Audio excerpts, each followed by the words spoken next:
Bismillahirrahmanirrahim. Assalamualaikum warahmatullahi wabarakatuh. Nama saya Mukti Hidayat. Saya mahasiswa BINUS Online jurusan akuntansi. Menjawab pertanyaan nomor 1 terkait mengapa penelitian ini mencerminkan gabungan antara applied research dan basic research. Yang pertama, karena penelitian ini fokus menjawab masalah praktis. Apakah pengungkapan ESG berpengaruh pada nilai perusahaan di pasar modal? Manfaat langsung, memberi dasar keputusan bagi manajemen, investor, dan regulator tentang pentingnya ESG disclosure dalam meningkatkan value perusahaan.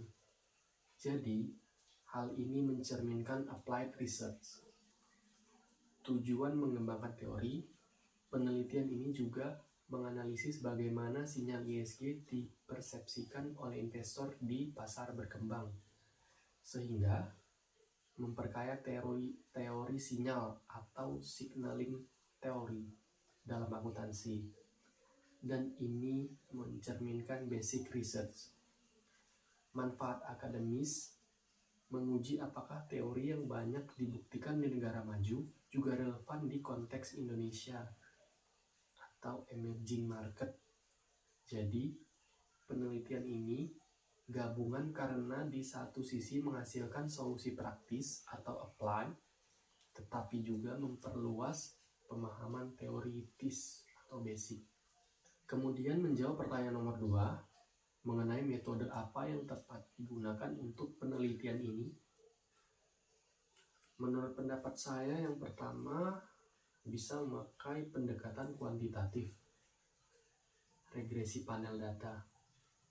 Untuk data, laporan tahunan dan sustainability report 200 perusahaan selama 5 tahun. Untuk variabel independen, tingkat pengungkapan ESG atau skor ESG Index Content atau GRI Based Disclosure Index. Untuk variabel dependen, nilai perusahaan, misalnya Tobin Q, price to book value, atau market capitalization. Kontrol, ukuran perusahaan, leverage, ROA, industri, dan lain-lain. Analisis, regresi panel dengan fixed effect atau random effect, mengukur hubungan ESG disclosure dengan firm value. Kemudian, pendekatan yang bisa digunakan adalah pendekatan kuantitatif, wawancara investor institusional. Yang pertama, subjek, manajer investasi, analisis pasar modal, fund manager. Tujuannya, menggali persepsi investor terhadap ESG disclosure. Apakah dianggap value relevan atau hanya compliance? Analisisnya, thematic coding, content analysis. Nah, kemudian metode yang bisa digunakan adalah metode campuran atau mixed method. Kuantitatif, memberi bukti statistik seberapa signifikan ESG disclosure mempengaruhi nilai perusahaan.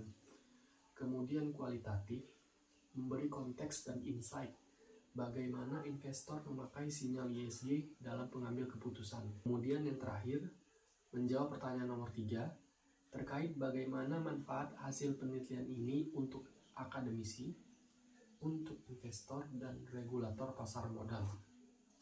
Baik, yang pertama bagi akademisi, mengembangkan teori sinyal dalam konteks emerging market Indonesia. Kemudian memberi bukti empiris baru apakah ESG benar-benar menjadi informasi yang relevan bagi investor. Kemudian menjadi referensi untuk penelitian lanjutan lintas negara. Kedua, bagi investor, menyusun strategi investasi berbasis ESG. Kemudian dapat mengetahui apakah ESG benar-benar menjadi value driver atau sekedar formalitas. Dapat menjadi dasar untuk portfolio screening atau ESG investing. Dan yang terakhir, bagi regulator atau pasar modal seperti OJK, BI, atau IAI, dapat menjadi masukan apakah perlu standarisasi dan mandatory disclosure ESG. dan dapat memberi gambaran kesiapan pasar Indonesia menuju praktik sustainable finance dan membantu mendesain kebijakan insentif, misalnya green bond, indeks SRI, KHT, dan lain-lain.